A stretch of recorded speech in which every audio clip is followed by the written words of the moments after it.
Hello and good evening, everybody. I hope you can all hear me. A very warm welcome from me on behalf of the co-founder of Irish Studies Würzburg, my dear colleague, Professor Ina Bergmann, and of course, the entire Irish Studies Würzburg team. I would like to extend a very special welcome to our distinguished speaker this evening, Dr. Kate Tallon. And for those who may not know what ISWÜ is, or Irish Studies Würzburg, it is a part of a wider European network under the umbrella of the European Federation of Associations and Centers of Irish Studies, so in short, EFASIS. And this network brings together national associations and around 50 academic centers across more than 25 countries. So while we are very pleased to be here in Würzburg this evening, we are also part of a much larger and lively community.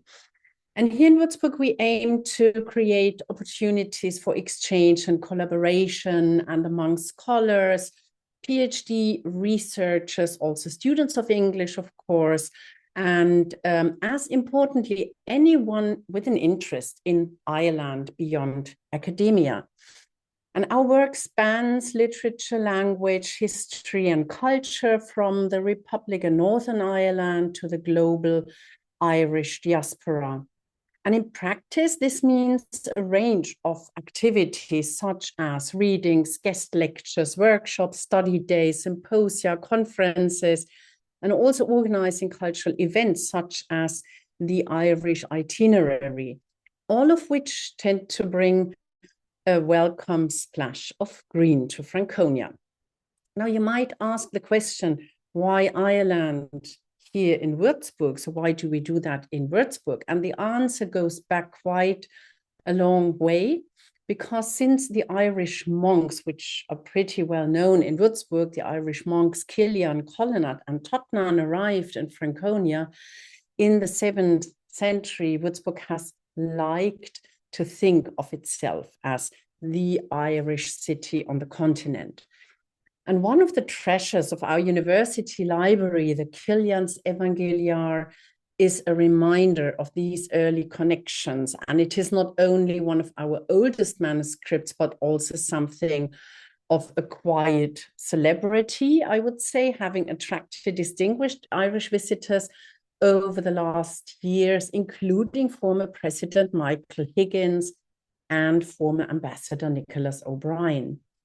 And the connection is very much alive today, because organizations such as the German Irish Society, along with numerous cultural initiatives by citizens and local institutions, continue to nurture the ties between Würzburg and the Emerald Isle.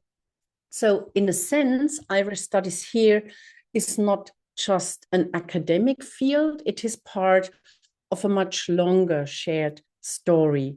And we are delighted to be able to continue that story with events like this evening's lecture. And now I would like to pass on the word to Professor Barish Kabak. Yeah, so hello everyone, a warm welcome to you all. I hope you can hear me. Yes. Kate, dear Kate, welcome to Würzburg, only virtually this time, but hopefully next time in person. Before I introduce Kate, I'd like to quickly thank my dear colleagues Ina and Maria for offering the Irish Studies lecture series as a platform to feature a linguistic talk on Irish and Irish English. It is a great pleasure to introduce you to Dr. Kate Tallon. Kate is currently a lecturer in phonetics and phonology at the University of Oxford, holding joint appointments with St. Catherine's College and St. John's College in beautiful Oxford. She completed her doctoral studies at Trinity College Dublin, and prior to that studied linguistics at Oxford and the University College London. I met Kate at Oxford, where I spent part of my last sabbatical. We established immediate professional synergy, not only because Kate is working on phonology and phonetics, which are also my areas of interest, but also because we were all on the same page regarding previous work on Irish English and how important it is to have more empirical studies on the sounds and prosodies of English in Ireland. So that synergy jump-started our plans to do collaborative research, and we've been meeting on a regular basis since then. In her most recent research, Kate has been examining the influence of social and linguistic factors on Irish spoken in, I'm not sure if I'm going to get the pronunciation right, in the Connemara Gaeltacht. Her research is unique because it takes language variation to another level. She examines in particular change as well as construct like identity, attitudes in precisely those language contact settings where we see widespread bilingualism at the community level. Irish and Irish English have been and continue to be a topic in the media. It's also a great pleasure to see that Kate's expertise on language dynamics in Ireland is called upon by newspapers like the Irish Independent as well as the New York Times. It is nice to read such pieces on Irish English because what I know about this variety is rather indirect, drawn from the same well, I should say, or from observations on the development of American English, where Irish English played a huge role. So thanks to Kate, I started actually incorporating Irish English into my seminars and encouraged my students to also work on that topic. So I'm hoping that there will be many more meaningful connections between Würzburg and Oxford on language use and sociolinguistics pertaining to Ireland. And I'm sure that this talk will inspire us all to approach Irish and Irish English also from a language contact perspective. Kate has a great blog, by the way, Irish Englishisms, which you should check out in case you want to know the origins of many curious words and why certain terms are the way they are, like Christmas minced meat pies, which actually don't contain any meat anymore. And if you're baking minced meat pies, by the way, you should stir the pudding only clockwise, because the opposite direction would bring bad luck. These are all the things that I learned from Kate. So please join me in welcoming our speaker today, Dr. Kate Tallon. Over to you, Kate. Right. Hello. Thank you. Yeah, thank you so much, Barish, for that lovely introduction, and a huge thank you to the Irish Studies team for this invitation. It's a pleasure to be here, and it's amazing to see the really old links that we have between Irish and Würzburg. So yeah, thank you all. Thank you all for being here. I'm just about to share my screen, so give me a second. Right. Okay. Hopefully you can see that. Yes, it's perfect. Yeah, brilliant. Okay. So I hope that there's something in this talk for everyone here today, even if you've never thought about linguistics or done any formal linguistics. Hopefully there'll be something that you take away from this. What I'll be talking about is my PhD research, which looked at the dialect of English spoken in the Connemara Gaeltacht. So like Barish was saying, great pronunciation, Barish, by the way. So what I'm interested in is the sociophonetic profile of this dialect that's spoken in the Gaeltacht. So by that I mean looking at what phonetic features we have. So what's the accent sound like? But also how do social factors such as age, gender, attachment to your local area, how do all of these factors influence the accent that we find in the Gaeltacht? Right, so I'm not going to give you a full history of English in Ireland, but in short, it's been there a very long time, so long in fact that it's considered the oldest variety of English outside of Britain. And the spread of English in Ireland hasn't always been linear. Although it arrived in the 12th century with the Anglo-Normans, it started receding after a while, and Irish was still kind of holding strong. And it wasn't really until the 17th century, with obviously the colonization of Ireland, particularly the plantations, that we see large-scale spread of English and the increasing numbers of people speaking English. Additionally, the famine, the huge famine that we had in the mid-19th century, had a massive impact on the population, which still hasn't recovered. So it used to be over 8 million, and it's still only about 6 million. So many of the people living in Ireland at that time who died were Irish speakers, and also many people emigrated because of the famine. So with that kind of rise in emigration, we had increasing need to speak English, and then the recession of Irish. This, of course, has meant that Irish is endangered, as you may well know. And the image here depicts the spread of English and the recession of Irish from around 1800 to 2000. And it's really these last little bits of green in the bottom right of the picture that we'll be thinking about today. So those Gaeltacht areas where Irish is the spoken language of the community. So it's the first language of the community. So I'm sure many of you have heard the Irish accent before, and you might be quite familiar with it. Of course, there are many different varieties of Irish English. Some accents may be considered more distinct than others in Ireland. One of the most obvious features that we have in Ireland that stands out to the ear of any listener who speaks English is this slit T. And this is a sound that differs from what you might expect. So if you had the word water, for example, the example here is just as I had said. So let me play this. This is where you'll hear the slit T. Water, water, water. So that was one of the people that I recorded for my study, and she has a very clear slit T. And this is kind of the standard in Ireland. This is considered the super regional standard, this slit T, and you'd hear that on the news, for example. We'll be not looking at that in depth today, but that's just one of the features that you might come to mind when you think of the Irish accent. Another feature that is less known and less widespread is something called the pen-pin merger. And this is particularly reported for the west of Ireland and the southwest. And this is where a word such as pen ends up sounding like pin. So, for example, I have here one of the participants saying the word ten.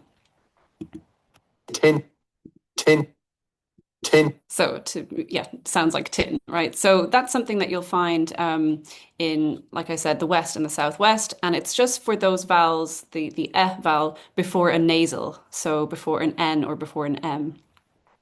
And we'll look at this one in a bit more depth in a few minutes.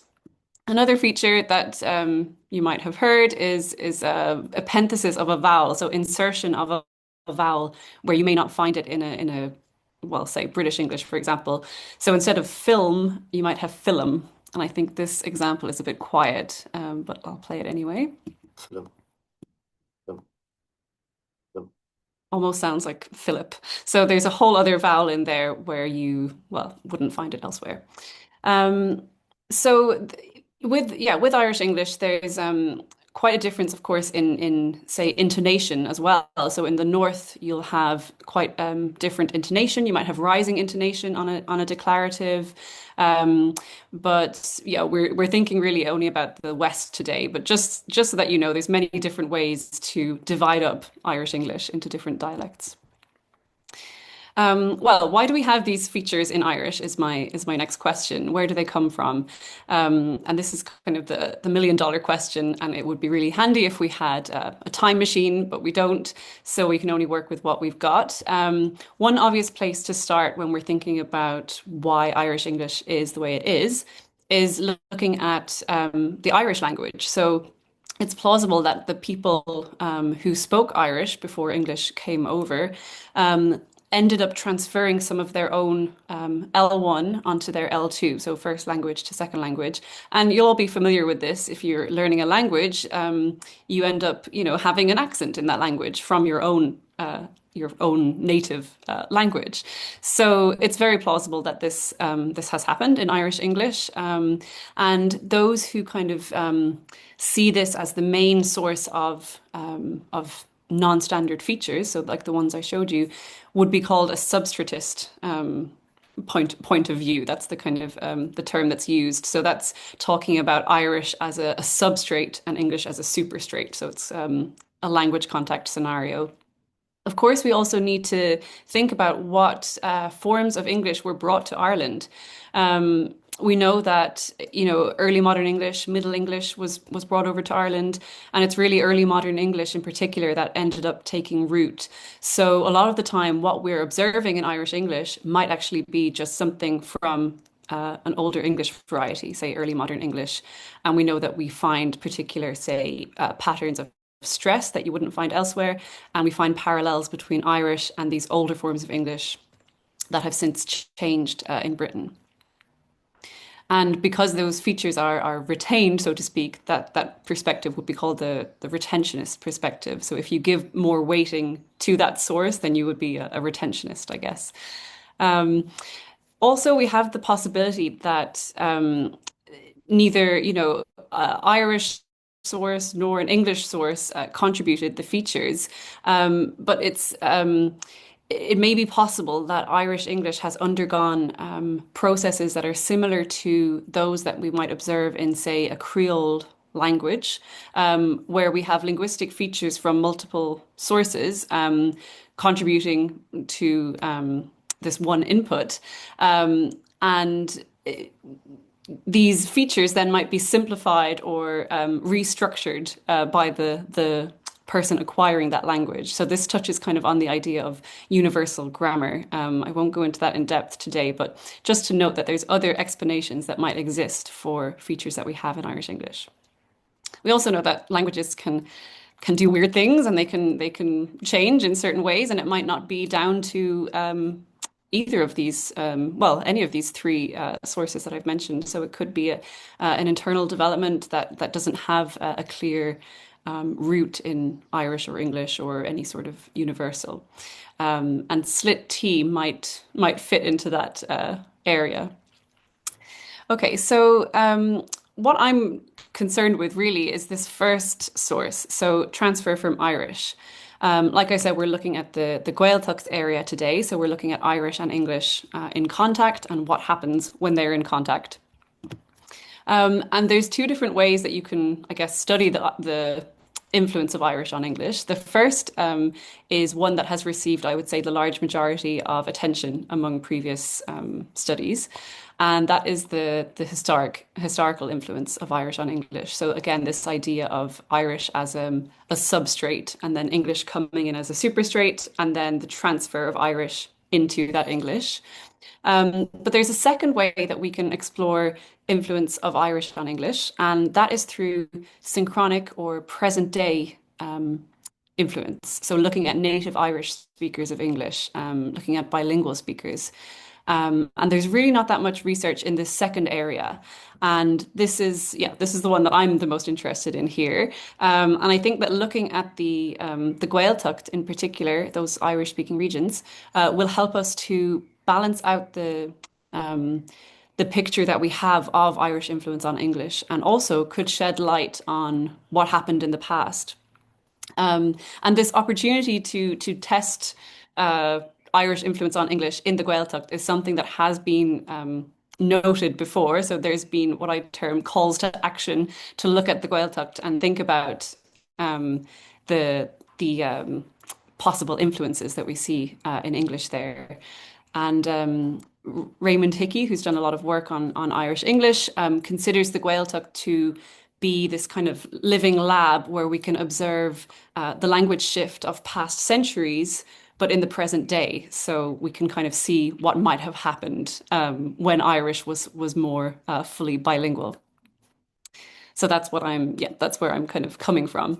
We can do this obviously by looking at the Gaeltacht area. And the setting that I look at is the Connemara Gaeltacht. So it's this red area here on the west coast near Galway. And these red parts here are just all of the Gaeltacht areas that we still have. And these are areas where Irish is still the dominant day-to-day language of the community. And just to give an indication of figures, there's about 72,000 daily Irish speakers, mostly in the Gaeltacht regions. And it's important to note that these are Irish speakers that are speaking Irish daily outside of the education system. So it's important to make that distinction because Irish is a compulsory school subject. So when you look at the census figures, it looks like everyone's speaking Irish. There's millions of people speaking Irish, but actually they have to speak it in school every day. So when you look at the real figures of people who are using it at home and in their communities, the figures are much, much lower. So and they're receding, particularly in the Gaeltacht areas. As there are no monolingual Irish speakers left, all people in the Gaeltacht are considered to be bilingual in Irish and English. And this covers, a wide range of proficiencies. So you might have older people in particular who live in the Gaeltacht who might not be very comfortable speaking English or, might not read or write in English. So when we say bilingual, it does cover quite a range of proficiencies. And yeah, this is all to kind of, highlight the fact that Irish is endangered, it's severely endangered, while there are kind of new speaker groups popping up and a lot of, say, Irish speaking schools, particularly in Dublin, that are being established. It's really the Gaeltacht areas that are still shrinking, which gives us obviously an urgency to study not only Irish in those areas, but also English. And that's where I'm coming in. Okay, so in terms of English in these areas, what do we know? Well, a lot of, I guess, reports of English in these areas talk about heavy Irish influence. So it's said to be particularly heavily influenced by Irish, even more so than Irish more generally, or sorry, English more generally in Ireland. It's often said or implied that this is due to synchronic L1, so Irish language transfer effects. And there's some claims that as we move from the Gaeltacht area into urban areas, there's a decreasing influence of Irish. So there's very much this idea that English in those areas is quite distinct. But we need more data. So it all sounds pretty plausible. And, these reports of a heavy Irish influence are very widespread, but there's really not enough quantitative data out there. And that's kind of what Barish was hinting at the start. We need more. We need to do more. So that's what I tried to remedy in my PhD. Okay, so what features might we want to look at in Gaeltacht English? Well, I kind of thought there were two sets of features that would be relevant to study there.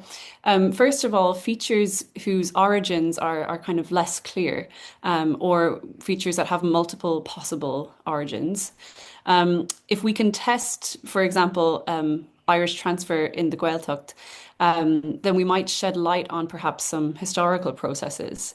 So features that are in that group are, first of all, the monophthong realizations of face and goat. So usually you have a kind of A vowel in face, but often in Ireland you'll hear face. So it's one vowel sound. And the same for goat. There I have a double vowel sound, O, but you might get O, goat. So that's something that is possibly from Irish, but also possibly from Middle English, where you had the same kind of thing. There's also something which is a great name, dress raising, and that refers to a particular group.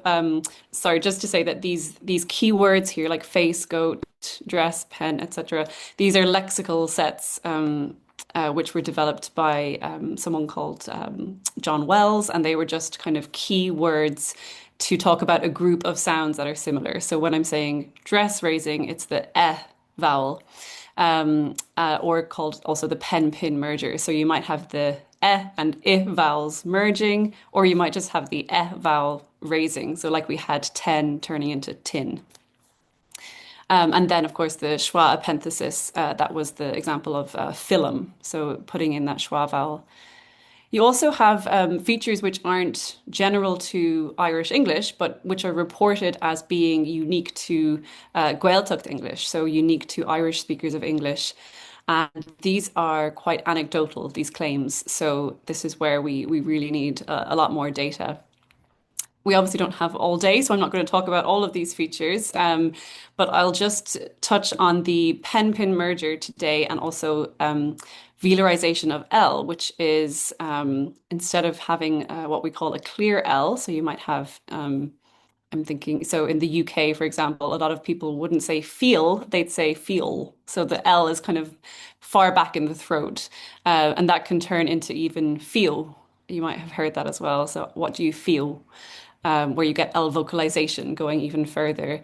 In Ireland, we've always been said to have a clear L, so we don't have this kind of movement of the tongue towards the back of the throat. But apparently in the Gaeltacht, there is this alveolarization. So I wanted to see if that was, well, if that was true. Okay, so we'll start. Oh, sorry, yeah, just a couple of things to keep in mind here. The general questions that I'm thinking about as we go through the data are basically to what extent do we find these features? Is there data to back up these anecdotal reports? But also to what extent are they conditioned by sociolinguistic factors? So things like age, gender, or even linguistic things like the class of words that it is, is it a grammatical or lexical word? All of these different things. So we'll start by looking at the data collection, and then I'll move on to the pen-pin merger. So I collected my data in two areas, both in Connemara. So the first one was an area called Canton and Nilon, which means the region of the islands, and it's made up of, well, three main islands, and it's very much a kind of a deep Gaeltacht area. So Irish is certainly the daily language spoken there, and it's the language that you'll see out and about in the shops, in the pub. It's the language of the community. And what makes Cantor and Lillon particularly interesting is that it has the second highest rate of daily Irish speakers outside of education in Ireland. The area with the most, the highest proportion of daily Irish speakers is Tory Island, which was much harder to get to, much less practical. So I looked at Cantor and Lillon, and then the second area that I looked at was a place called Furbo, which is about 15 kilometers from the city, so much closer to the city. Cantor na Nillan is about 50 kilometers away. So in Furbo, I looked at, I recruited monolingual English speakers. So I'll talk about that a bit more, but basically I didn't want to just have the bilingual speakers. I wanted to have a sort of control group of monolingual speakers so we can compare the speech and see what might be due to Irish influence and what might just be, a regional pattern that we find. So I had 24 participants in total. 12 of them bilingual Irish speakers. So they had grown up speaking Irish at home and learnt English really at school age, about age 5. It's a bit harder with the younger crowd that I recruited because they would have had a bit more exposure to English growing up through, TV or media, whatever it might be. But really they were sequential bilingual. So they had L1, they had Irish first, and then they ended up learning English. And then I had 12 monolingual English speakers. Again, keep in mind that Irish is a compulsory school subject. So a lot of these monolingual English speakers would have had some exposure to Irish over the years and would have some proficiency in Irish. But it's assumed that all of these people didn't speak Irish even weekly. So it's assumed that Irish wouldn't have had a huge influence on their English. There was a wide range of ages from the people that I recruited, from about 25 to 79 years old. And what I asked them to do was read a number of sentences, so 100 sentences in English and 100 in Irish. And these sentences contained key words that I wanted to look at. So, for example, if we're talking about the pen-pin merger, then the sentence that I had would contain the word pen, for example. And I also recorded semi-structured interviews. So we have that kind of a different style in semi-structured interviews where speech might be a bit more spontaneous. And as you can imagine, when you're reading sentences, when you're reading a list of sentences, your speech would be quite different to when you're having a chat, so to speak. So I wanted to see if style had an influence. For example, does the person change if they use a slit T, if they're a bit more relaxed or having a casual conversation than if they were reading a list of sentences? And finally, I took some data on social factors of the participants, so their age, their gender, how attached they were to their local area. So I came up with a scale to quantify local attachment. I can talk about that more if you have questions. And I also came up with a scale to quantify their what I call linguistic profile. And this was really a measure of language dominance and usage. So I asked them a series of questions about how often they speak Irish, whether they speak Irish with their friends, all of these different things. So what I wanted was really quantitative data that I could then measure and do some stats on. Okay, so let's look at the pen-pin merger. So we heard an example of this a few slides ago, but just a refresher. This refers to the merging of the e and I vowels, so the dress and kit vowels, pre-nasally, so before an N or an M. I'll just play that one more time. So we have tin. Yeah, 10 sounding like tin. Tin. Oh, sorry, I'm trying to go next. In terms of its regional distribution in Ireland, it's currently only reported for the West and the Southwest. We also have some evidence from a great study by Arne Peters, who looked at Galway City and found that actually it's really only older speakers that would have this pen-pin merger. So perhaps it's a feature that is on the way out, so to speak. Linguistically speaking, while it's currently only reported for prenasal conditions, so before an N or an M, there is data to suggest that it was once much more widespread, so that anywhere that you found this E vowel, it would be raised to an I vowel. So we do have an understanding, obviously, of its regional and its phonological patterning, but the origins of the pen-pin merger are really what's up for debate here. So I want to unpick that a little bit further. So like I said, when discussing the origins of interesting features of Irish English, there are some key ingredients involved. The first being earlier forms of English. So for example, early modern English, which we know was brought to Ireland. And when we're talking about the West and the Southwest of Ireland in particular, it's really early modern English from, I think, the West Midlands of Britain. That was the most relevant input variety. And we have evidence from early modern English that there was raising of this E vowel before a specific set of sounds. So before N, S, L, plus a consonant. So we have examples here of gentleman and sensible. So you see this raising in writing. So that's why I have these brackets here to show that this is orthography. We obviously don't have recordings from early modern English. That would be amazing, but we can only go off written language. So it's very possible that, if we're taking spelling here to indicate pronunciation, that we have evidence for this dress raising vowel.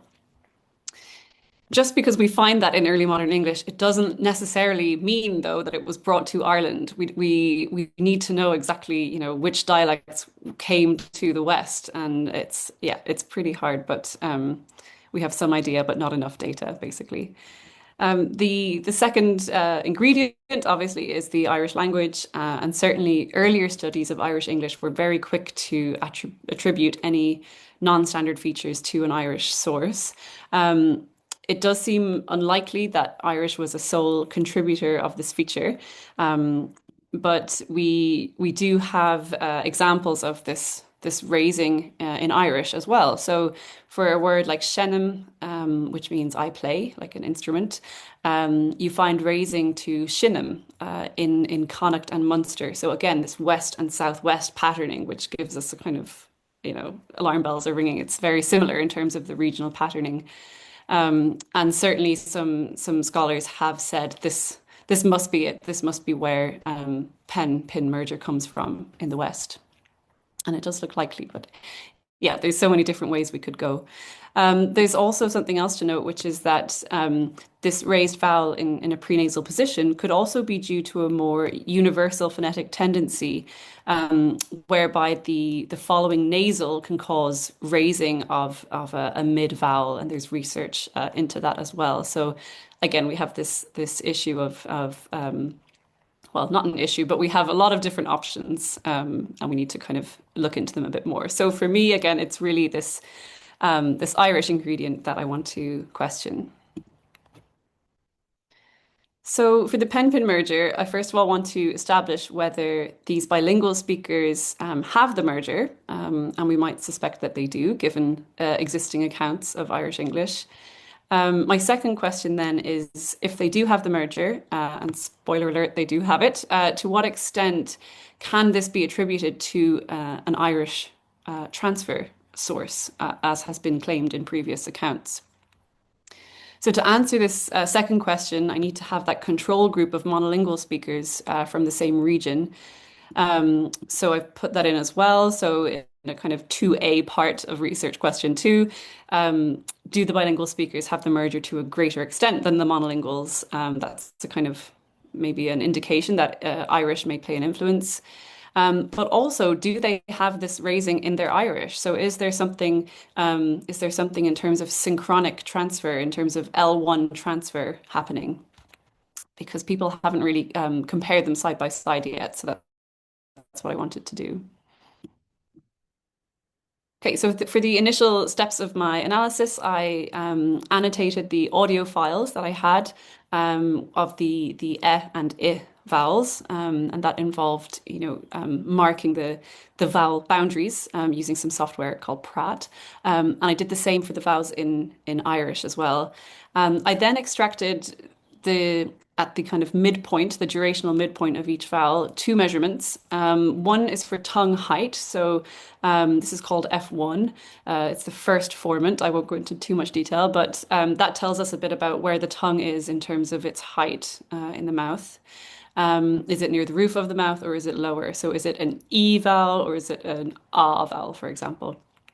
And the second formant will tell us about the tongue in terms of fronted or backedness, I guess. And for that, we can then combine those 2 measurements and plot them out. So again, it's all about getting continuous measurements or quantitative measurements that we can then make claims about using statistics. So just an idea of the tokens.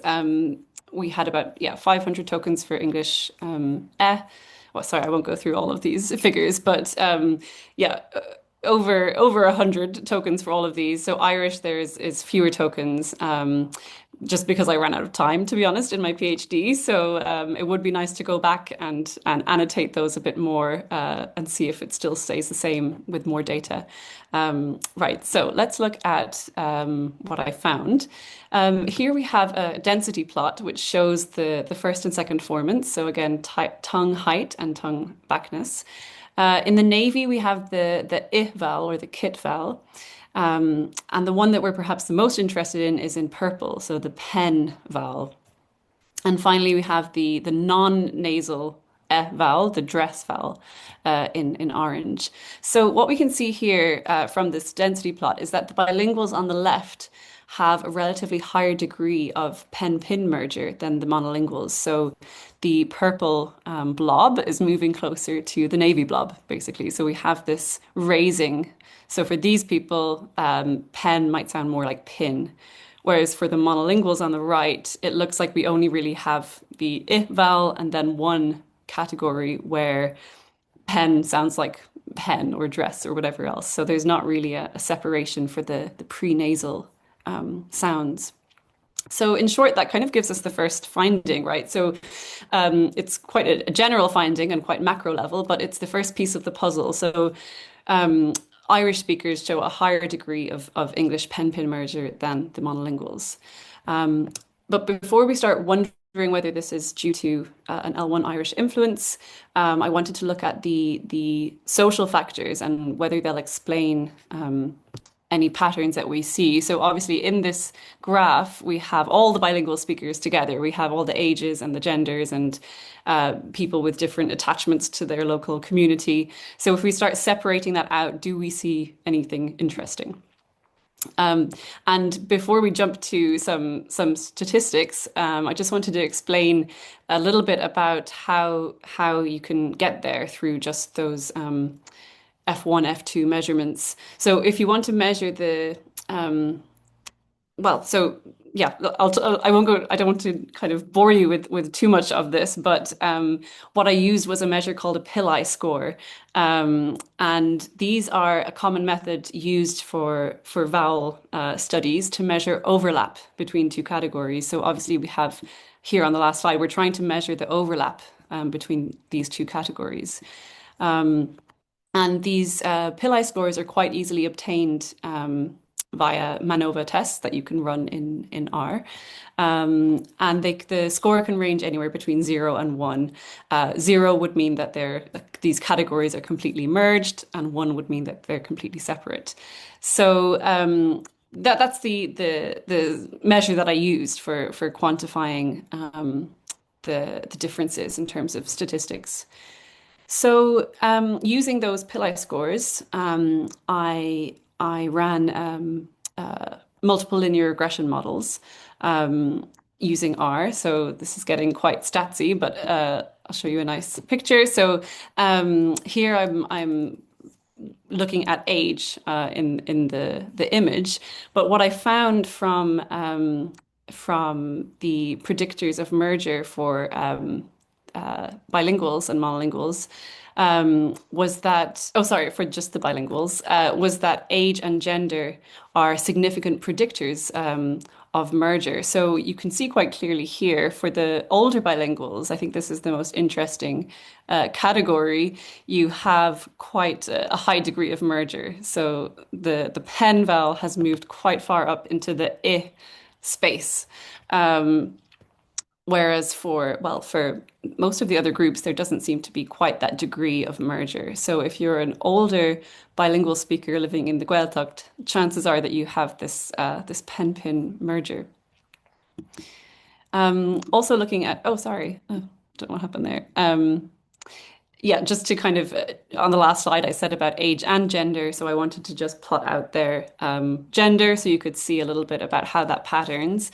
We have bilingual women on the left here at the top left, bilingual men on the top right, and then monolingual women bottom left, monolingual men bottom right.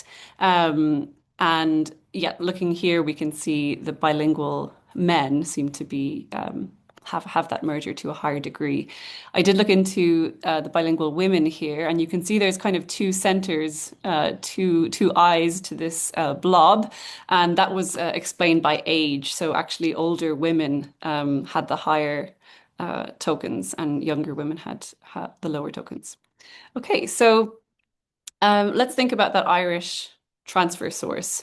So we have a few parts of the puzzle, but now we need to think about what Irish looks like.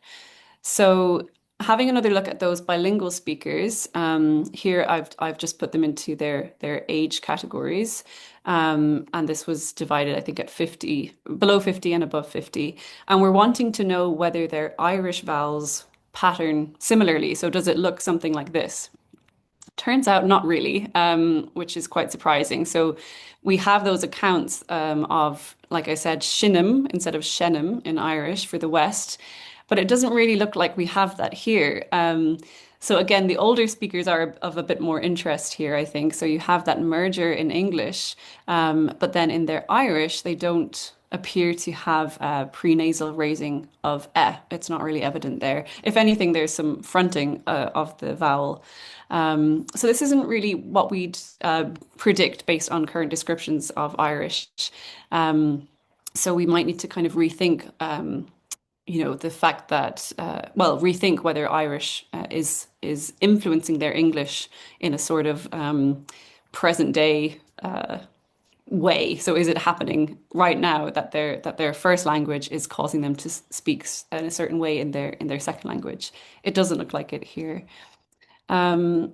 Also, then we can look at gender. Again, we have the bilinguals, and we can see that the vowels aren't really patterning in line with each other across the two languages. So that brings me to the second key takeaway, or the key finding, which is that the L1 Irish speakers with the pen-pin merger do not appear to show parallel patterns in their Irish for this feature. So we have our kind of second piece to the puzzle there. So to summarize the pen-pin merger, things are rarely clear cut in phonetics, and especially looking at variation. But to summarize rather crudely, I've shown here that the monolingual speakers that we looked at in Connemara do not appear to have the pen-pin merger, or even a particularly raised vowel. But the older bilingual speakers, in particular, do show quite an obvious pen-pin merger. But the L1 Irish of those speakers does not match their English. So we're going against these existing accounts that it must be an Irish influence. Yeah, I don't want to repeat myself too much here, but there's no obvious transfer or even reinforcement from L1 Irish to L2 English. So by reinforcement, I mean, some sort of maybe less intense influence. So not that they're taking their L1 sound and putting it into their English, but that the sound may have already existed in English spoken in the area. And because they have that in their Irish, it's kind of helping them maintain that sound in their English. I don't know if that makes too much sense, but happy to kind of answer questions about what I mean there. So to zoom out a little bit, we might start to question the existing characterization of Gaeltacht English. So is it really a variety that just shows heavy L1 Irish influence or heavy L1 Irish transfer? Or perhaps are there other explanations? I will come back to those actually at the end. I just want to move on to L-velarization, so the second feature. So L-velarization, just to recap, is where the L sound is moving towards the back of the mouth, so it becomes more like an ul sound. And in the north of England, for example, you might have, instead of lovely, you'd get lovely, lovely. So it sounds like it's towards the back of the throat.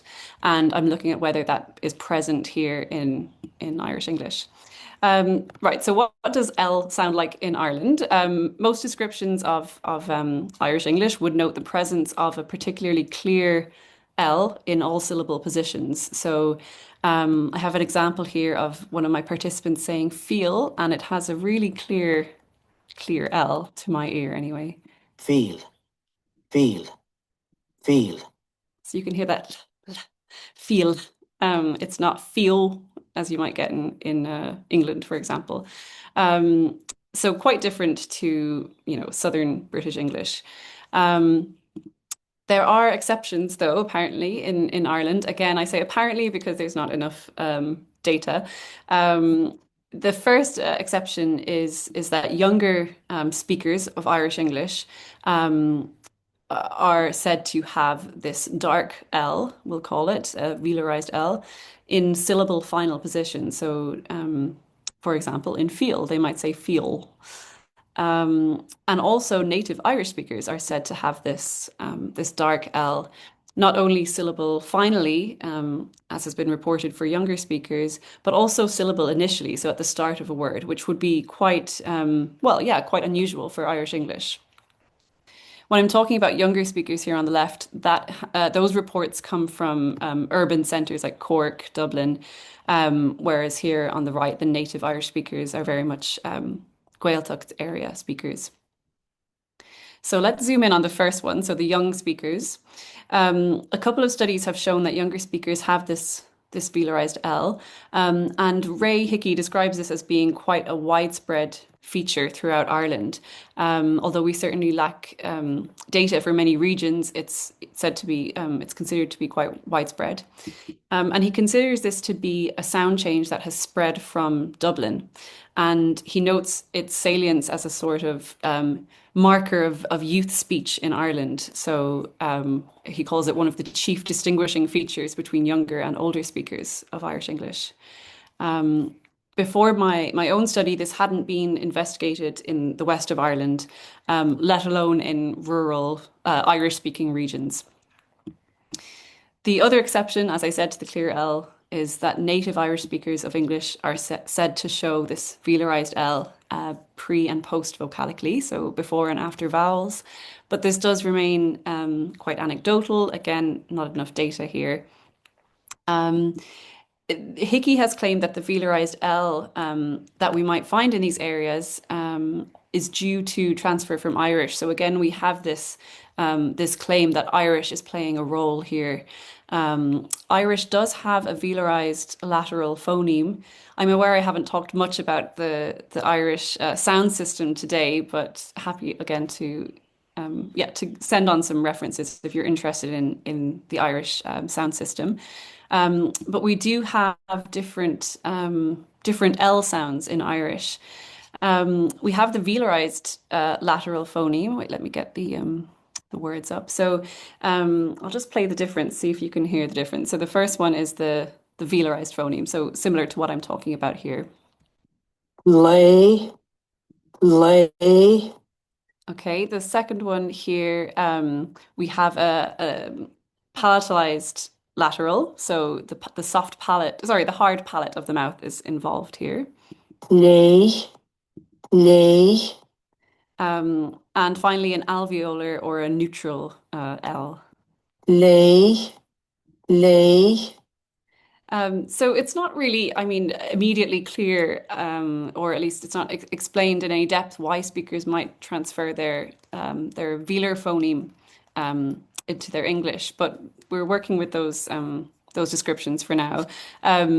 The neutral L in particular is said to be heavily dependent on surrounding sounds, and in Irish you'll find in general that sounds can be highly influenced by their surrounding sounds. So there's a lot of variation for Irish phonemes. So the questions that I'm looking at then with all of that in mind for L is, first of all, do we have this velarized L in Irish? Trying to quantify those claims. And secondly, if we do find L velarization, can we attribute that clearly to an L1 Irish transfer, as has been claimed, or is it perhaps better seen as a sound change that has spread from Dublin English? So these are the possibilities that we find. So just to give you some idea of what we might imagine for each of those research questions, for question 1, we might expect L1 Irish speakers to show that pre and post vocalic L velarization, but we would also expect younger speakers to perhaps have the darker word final L. So remember, there's these claims about younger speakers, but also native Irish speakers, but you also get young native Irish speakers. And we might expect some word position effects too, based on previous studies that show that even in languages that don't have this clear versus dark L, that word final L is often darker anyway. So yeah, that might also come up.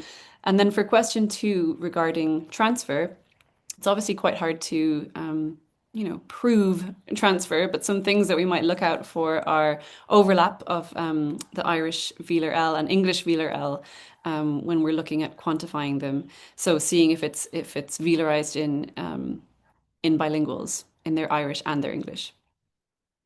And for speakers who are more dominant in Irish, we might expect also that they would show a particularly high degree of transfer, perhaps. And finally, we might expect to see those age effects. If we're seeing this sound change in progress from Dublin, then for younger speakers, we expect to see alveolarization. So for the data here, I looked at 583 L tokens. And again, that's from the sentences that the speakers read out and also the semi-structured interviews. So they're more spontaneous speech. For the L sounds and the context, I look at word initial, word medial, and word final L. And this is just to show that it's beside vowels in each case. For Irish L, fewer tokens here. Again, I had run out of time when this happened, but still some tokens for the bilingual speakers in word initial and word final positions. The methods, again, this was measuring F2, so that measure that I can get from looking at a spectrogram in Pratt. So with F2, we're looking at if it's lower, then it's signifying a darker L, and if it's higher, then it would be a clearer L. I normalized these using the scale function in R. So this is just to kind of iron out differences that we might have due to, say, vocal tract differences. So a child, a younger speaker might have a smaller vocal tract. So it's trying to account for physiological differences. And again, I did linear mixed effects modeling in R. So the first question, just a reminder, it was, to what extent do bilingual speakers have this alveolarization? And I wanted to compare firstly bilinguals with monolinguals. So we'll start with the monolingual speakers this time. So remember, we're using them as this sort of control group. And here they're split by age and gender. So the colors represent the different positions in the word. So for example, top left, you have younger women who are monolingual. And then you have the L in word initial, word medial, and then word final position. I've also added in boundaries from a past, not a study I did, but a study from someone else called Reckesens, who looked at cross-linguistic boundaries for F2 for male speakers. So just to give us an idea of where a clear L might sit, I've added in those boundaries. So remember, the clear L is something like feel, and then dark L, feel. Right, so we can see here that for the monolingual speakers, there's not really a very clear L as we might have expected from past studies. So it's, again, the claims that we find are not often as clear cut when we look at the data. For the younger speakers, word finally, we do find that velarized L, which we expected. But we can also see that, word final L is the darkest overall out of the three positions for all speakers. So something that's not so surprising.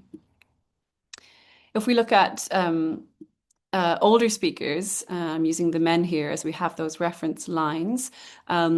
Like I said, L is perhaps not as clear as we might have thought from traditional descriptions of Irish English. We might even have presumed that these speakers would have the clearest L's overall because they're not young, they're not bilingual, they don't fall into either of those categories. So this is quite surprising that they don't have these very clear L's that we expected. For bilingual speakers now, what's also surprising is that the older speakers actually have very clear L's overall. And with the older men, there's even a very clear L in word initial position. So that's something that we wouldn't have perhaps expected, because we thought that these people would have dark L's.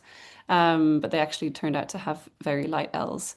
So the older bilingual speakers seem to be actually matching more closely with the traditional descriptions of Irish English outside of the Gaeltacht area, but not with those anecdotal reports for bilinguals. So before we summarize research question 1, I just wanted to add in some other findings about co-articulation. So even in languages which have a clear L in all positions, as we thought Irish English might, we know that it can be influenced by surrounding sounds.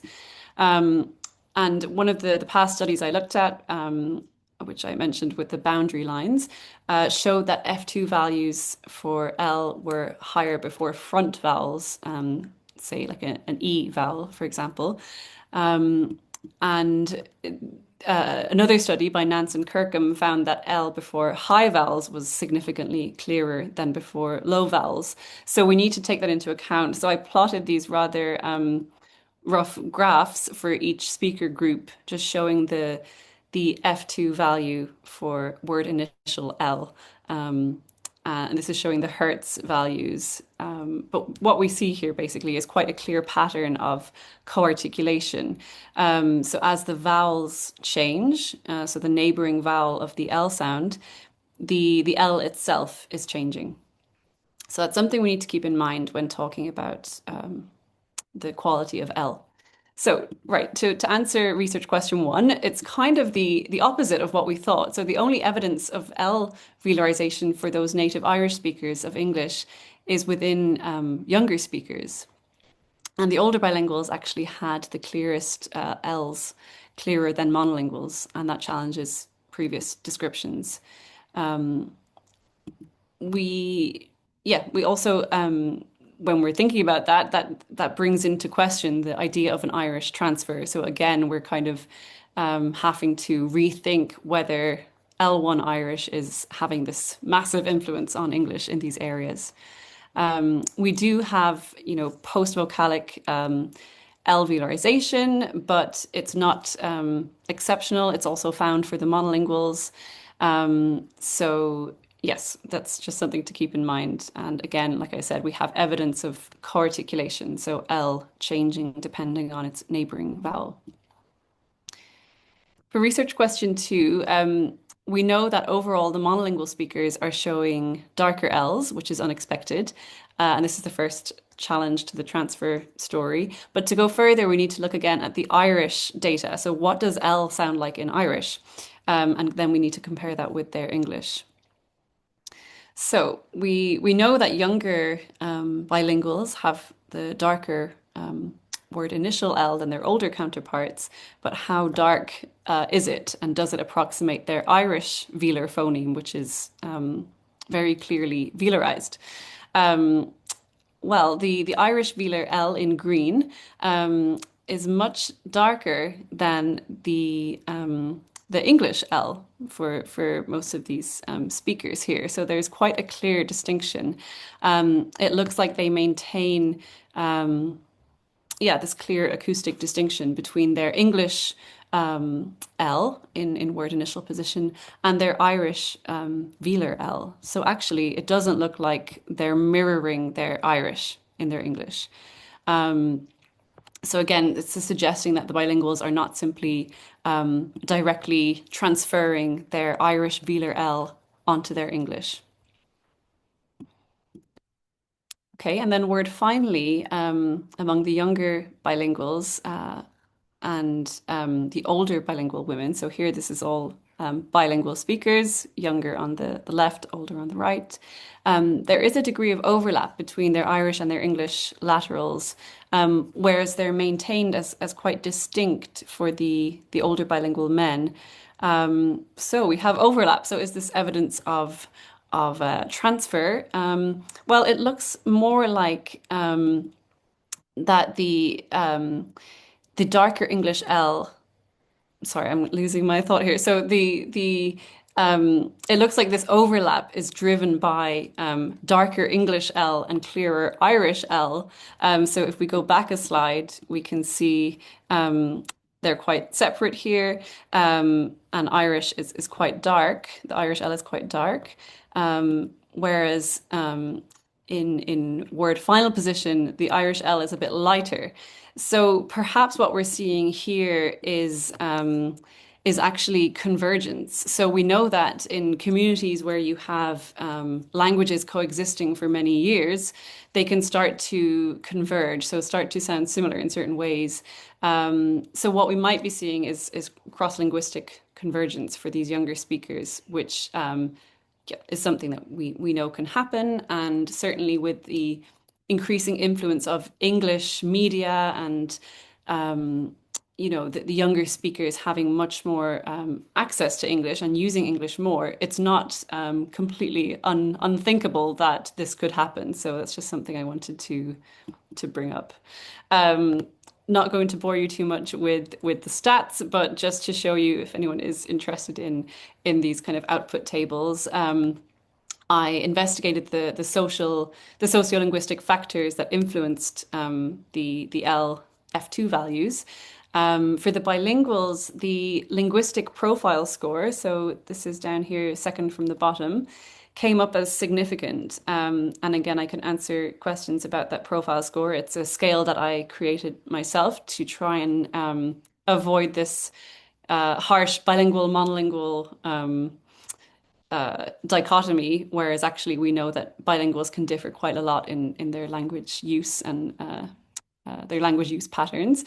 So the linguistic profile score, I found the higher the score is, the higher the F2. So the more dominant a speaker is in Irish, the clearer their word final L's. So that's really not what we would expect. We would think they would have darker L's. So this could be interpreted as going against the transfer scenario that we've previously seen. You would think that if there's any degree of transfer, that those who are really dominant in Irish would have that. So that was interesting. For monolinguals, we have both older speakers and men producing significantly clearer word final L. So younger speakers basically have a darker L, so you can see age group came up as significant. It's exactly the expected sound change pattern for younger speakers. There weren't any strong hypotheses that I had about gender, but that's really interesting too, that women have a darker L, so something to look into. Right, so then back to this transfer question, do we find evidence of transfer? Not really. So the statistical model for the bilinguals showed that the more dominant in Irish a speaker is, the clearer the L's are. For those younger bilingual speakers who did have darker L's, there's not really evident transfer effects to explain this. And we see these darker L's from monolinguals too. So we might say that L velarization is perhaps better characterized as conditioned primarily by age, gender, word position, environment, rather than this idea that it's just L1 Irish that is making them have a velarized L. Right, so just to kind of recap, so we had evidence of the pen-pin merger for these speakers and L velarization. For both features, the bilinguals seem to pattern differently to the monolinguals, not for every age though. So it's really the older speaker groups that look quite different between bilingual and monolingual. The younger speakers I'll come to in a second, but they are doing something a bit different. But most importantly, the patterns that we find don't really align with reports that that Irish is transferring into English in these ways. So at the start, I mentioned that that Gaeltacht English is usually said to be particularly heavily influenced by Irish, but we don't really find evidence of that here, at least not in a synchronic way. So in a L1 Irish influencing L2 English within a bilingual speaker. So perhaps, it's better to consider Gaeltacht English as a conservative variety of Irish English. So it may be that, instead of having English that's heavily influenced by Irish, it could be that English in these areas is displaying features that have since changed in monolingual English areas. And these might reasonably be attributed to past influences from Irish, or perhaps explained with reference to earlier British input. And we do need to obviously open up that debate more. It could be that because Gaeltacht English is quite an isolated variety, and there's been some work done on isolated varieties of languages that end up being a bit more conservative in their features. So I don't know if anyone has read Prisoners of Geography, but that kind of idea of even a geographical situation might make a language a certain way. So in England, there's an area called the Fens, which is geographically quite isolated, and and that has an impact on language. So it could be that the Gaeltacht being, this protected area and an area where Irish is spoken as the first language, that this leads to the variety of English spoken there being quite isolated. So yeah, there's more to think about there. Um, the yeah, we obviously have this different difference in monolinguals versus bilinguals. And one thing to note here is that the speakers that I looked at in Furbo, the monolingual speakers, were much more linked to Galway City. So it's almost becoming a commuter town for the city. So, it's hard to kind of delineate what may and may not be explaining these patterns, but social mobility might certainly play into this as well.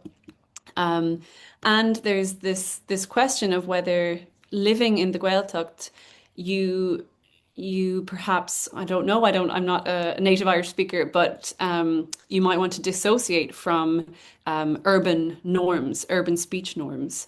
If you're proud of being a Gaeltacht speaker, an Irish speaker, then perhaps that would even show up in the English that you use in the Gaeltacht. So I know I've said I'm talking here in this point about tea, but that was I didn't include that in this talk, but I found that the Gaeltacht speakers they didn't use the slit T, they actually used mostly a plosive T. So instead of cat, they would say cat.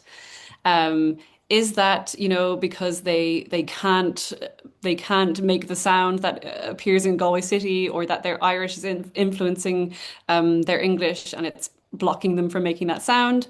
Probably not. So perhaps it's actually just a marker of Gaeltacht identity. So this is where we get into sociolinguistics. So that's very possible as well. And again, remember, we need to always think about what the variety of English was that was brought to the Gaeltacht. Did that contain, these features that we still see in Gaeltacht English? Again, I don't have the answers for that, but it would be an interesting thing to look at. Finally, my last slide here. What we observe with the younger speakers in particular, or what we can kind of conclude, is that it looks like things are changing. We have perhaps dialect leveling. So this is where the younger people in the Gaeltacht are actually sounding just like younger people in Galway City. So it's becoming harder to tell if a young speaker is from the Gaeltacht or if they're from Galway City. Whereas if you're older, it's a bit more obvious. So we have this kind of merging of dialects, and that's called dialect leveling. And we see that in the decreasing use of the pen-pin merger across younger speakers, and also the increased use of velarized L. And we saw as well with velarized L that perhaps there's convergence happening between Irish and English. So a younger speaker's Irish is actually sounding more like their English, and perhaps their English is sounding more like their Irish, but I'm not sure really about the levels of influence that their Irish could have on their English. But it seems quite likely that convergence can happen in this kind of situation. Right, so yeah, that's all from me. Thank you very much. Gurmila Mahgi. Yes, thank you for this really enlightening talk. I learned a lot, actually, because I'm not a linguist, and I got a deep insight into the different sounds, and also the sound examples were great. Yeah, I think the floor is open now for questions. And can I start maybe with a very small question, actually? I would be interested if you are familiar with Irish. And if yes, how important is this? Is it a prerequisite to be able to do this kind of research? Yeah, I think well, so to answer the first question, yes, I studied it in school and lived in technically what was a Gaeltacht area, but nobody spoke Irish, so very much on the edges of Connemara. So yes, I'm familiar with Irish. I'm not so comfortable, I would say, having a full conversation in Irish, and this is something really common amongst a lot of people who've done Irish at school but haven't spoken it at home. And some kind of, I guess, purist views that often come from the Gaeltacht might I don't know, discourage people from speaking it or feeling like it's their language to speak almost. So I do have some familiarity with Irish and certainly could hold a short conversation. But the research that I conducted, the interviews in Irish, for example, the semi-structured interviews, I had prompts kind of written out that I could read out to them. Didn't always understand exactly what they were saying, but I let them speak and collected the data that way. I think even having that familiarity with Irish, I was still seen as an outsider when I came to the Gaeltacht areas. This, I guess, I was telling them that I was doing study for Trinity College Dublin, and that already, I was definitely considered an outsider, even though I was from a similar region. I'm not sure how much it really helped with that, but certainly in the analysis, I think having a familiarity with Irish helped me kind of contextualize different things that I found. Yeah, but I think this type of study could be done even if you're not a fluent Irish speaker or even that proficient. If you have knowledge of what sounds you're looking at and you have somebody who does know about these things, then that's all you need. Thank you. Yeah, thanks. Are there any other questions?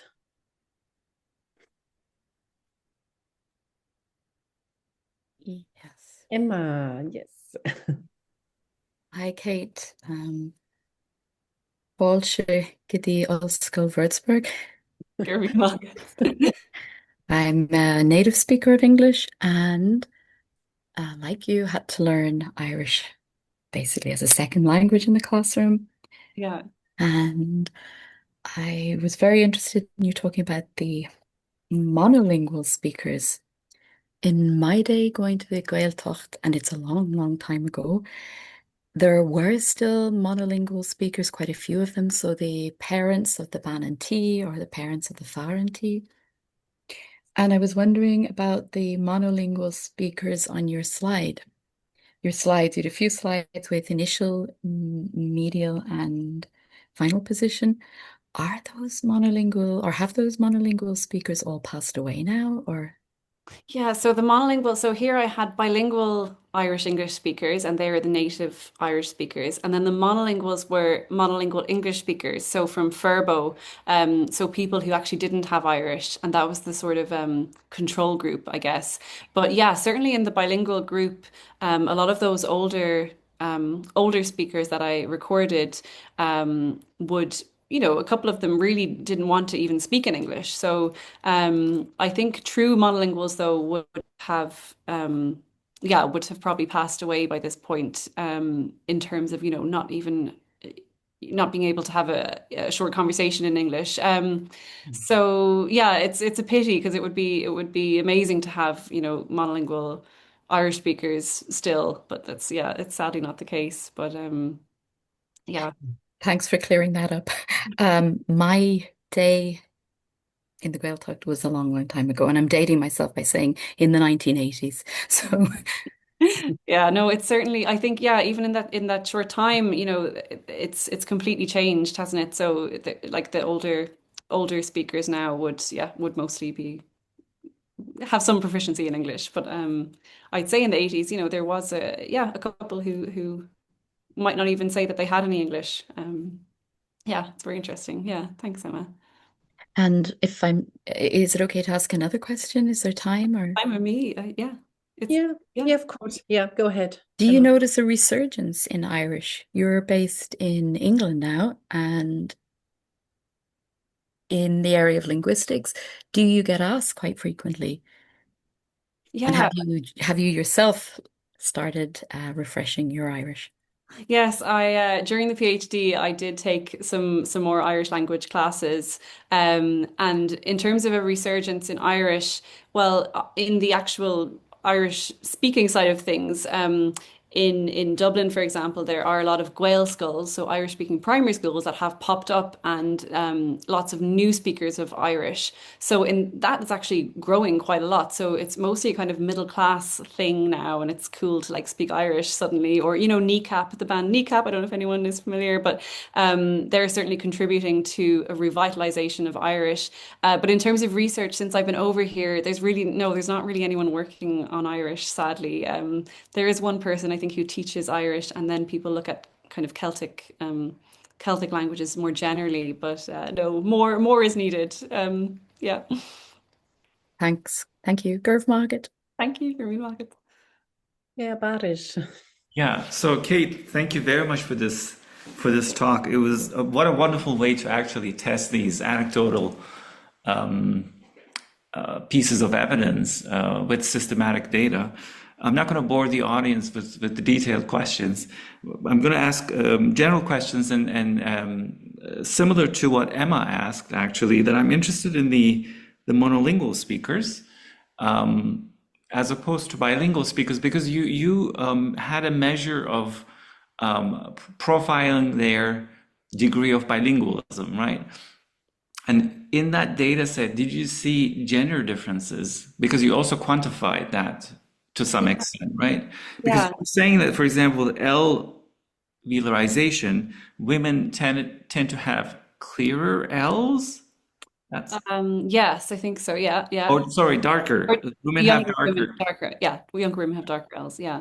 So do you see that then? I mean, can we just come up with maybe a correlation that younger women are more interested in actually learning Irish as opposed to younger men, and therefore they would show more transfer effects if Mm. taught from Irish? That would be, yeah, I didn't think about looking at gender, in interacting with the linguistic profile score. But is that something that you've heard before, that younger women are more, or that women in general are more, well, I don't know, interested Well, in? yes. I mean, in terms of heritage speakers, for example, in Germany, Yeah. we have a sizable Turkish community. And if you actually look at women interested in learning and, sort of refining their Turkish, they're more than men, for Okay, sure. that's interesting. So I think this has been also suggested for other languages where you have a sizable, community of heritage speakers. So I thought maybe something like that might be going on. Yeah. I mean, you said you personally took Irish courses Yeah, I did. Yeah. at the university. So maybe like looking at your classroom setting, did you see more women actually participating in those I think it was learn your about, native language courses as opposed to yeah. men? I think my class was about 50-50 as far as I remember, but no, that's really interesting. I hadn't actually thought about that. And I didn't know that was a pattern that was observed elsewhere. But it could well be that this desire to learn Irish or to keep up your Irish is gender conditioned. I don't know. I don't know, yeah, but that would be really interesting to see. I'm trying to think, yeah, with the linguistic profile score, I didn't note any particular gender patterns. There was one young girl who in the Gaeltacht had a really high linguistic profile score. So she was very dominant in Irish and very actually attached to her community. And I found actually with the local attachment score was quite interesting because the women seemed to be less locally attached, the younger women in particular, just from the ones that I guess, I didn't look at everyone, but from the speakers I looked at, the younger women seemed to be wanting to do more in Galway City or to work in the city, but that was just the sample I looked at. But yeah, that would be cool to unpick gender a bit more and see if it kind of correlates with other factors. Yeah, I have a follow-up question, but actually, there's a great tradition at Oxford that it's first the students who actually get to ask questions, right? Yeah, So exactly. I mean, there are some students in the crowd, so I'd like to give them the opportunity to sort of raise their voices if they want to, for sure. So I'm gonna remain a bit quiet and then see if there's any question in the audience. I don't see any hands. Okay. any kind of reaction. So then I'll continue with my question. So similar to what Emma asked, I'm interested in the monolinguals, but you just said that it's the population that you chose were actually English monolingual speakers. What kind of English do they speak? I mean, do they sound like they have an Irish? What kind of accent do they have? If you paid close attention to the degree Yeah. of their accent. Yeah. You mean in terms of specific features or just Yeah, specific features, or like, could you identify a particular locality that they yeah. would be more affiliated with? So for me, anyway, they sounded much more like Galway City speakers, even though they were again technically in the Gaeltacht region. I think I may as well have taken people from the city because they certainly sounded, yeah, Galway City to me. So this kind of flat intonation and, slit T, all of these features that we associate more with urban centres in Ireland. So yeah, it's quite an interesting thing. You can't really get these monolingual speakers that are from the exact same region as the bilinguals because it's the Gaeltacht area, so you wouldn't really have many monolingual English speakers there. Yeah, so they sounded pretty much like they could have been from somewhere else in Ireland even.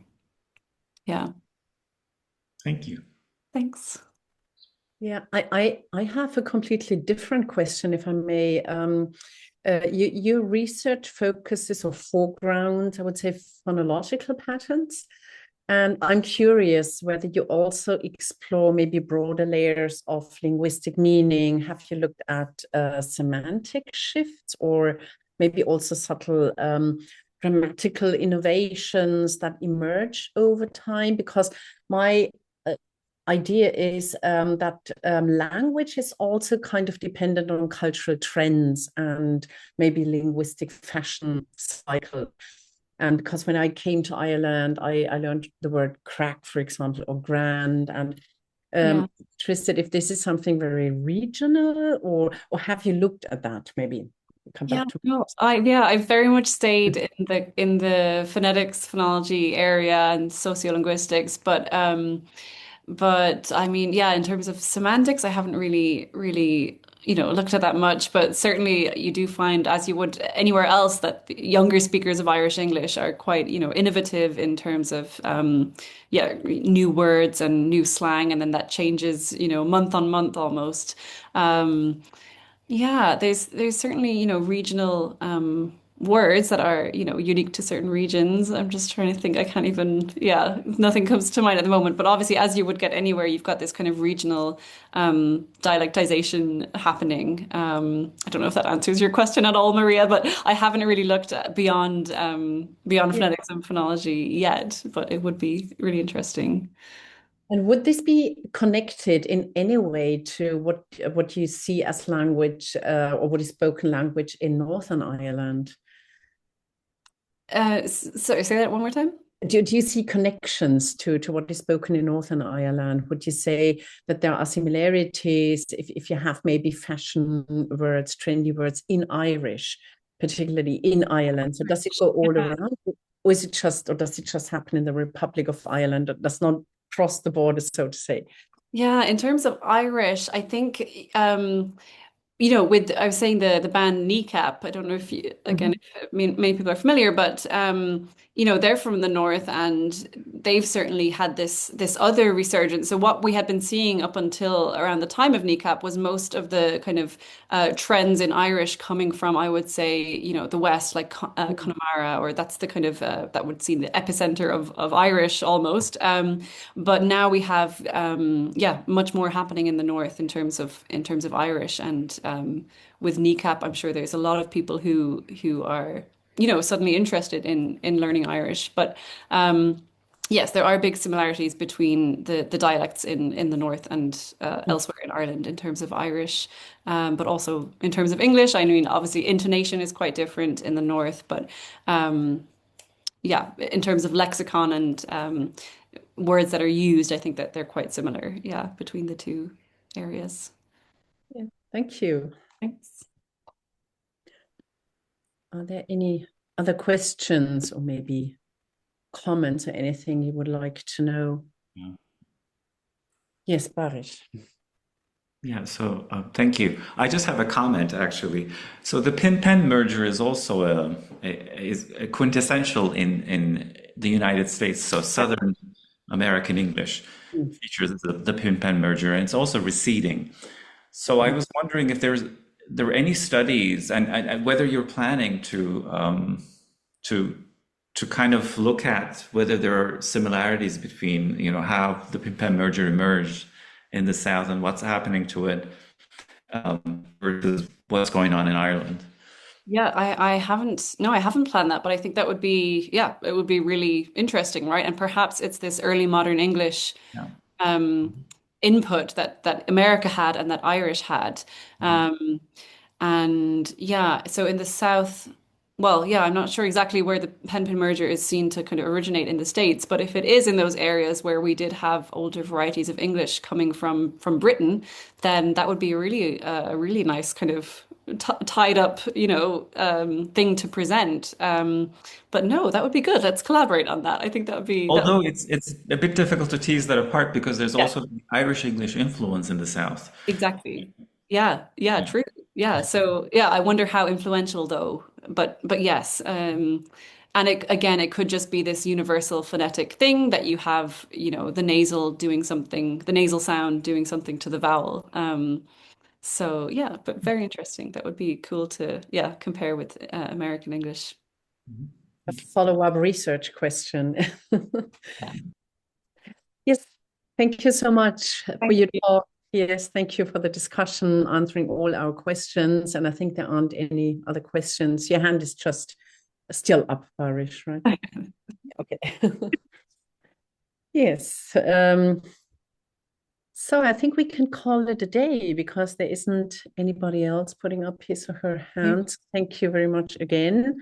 Thank you so much. Thank you. And thank you all for coming and listening to the linguistic side of things. And again, if you have any questions, just get in touch and I'd be happy to talk more about Irish English with any of you. So thank you.